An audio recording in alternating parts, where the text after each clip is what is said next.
Small businesses can find the recruitment process a daunting prospect. Selecting the right person depends on following a series of distinct steps. This gives you a simple process that you can use no matter what type or level of position you want to fill. The process also ensures that your recruitment is efficient, effective, and fair.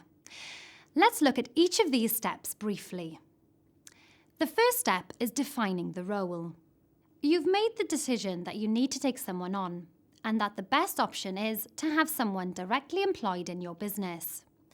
Before you rush off to find someone, think carefully about what the role is, the actual requirements of the job, and how it fits into your business and your future plans.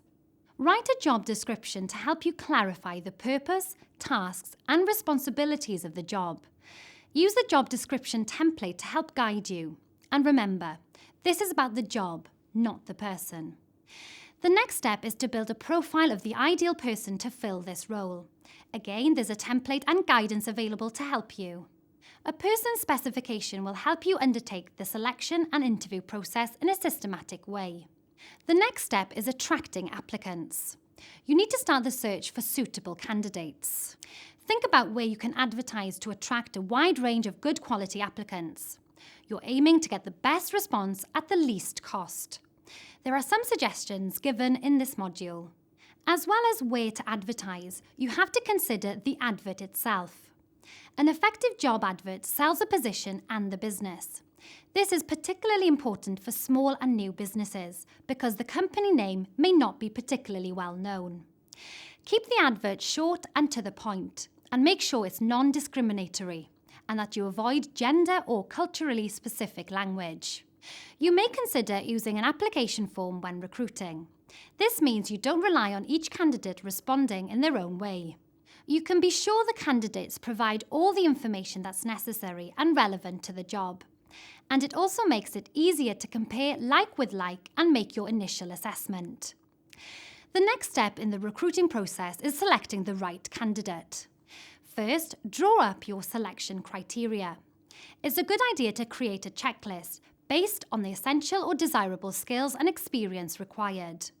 Use your checklist to assess how closely candidates match up to the job and person specification.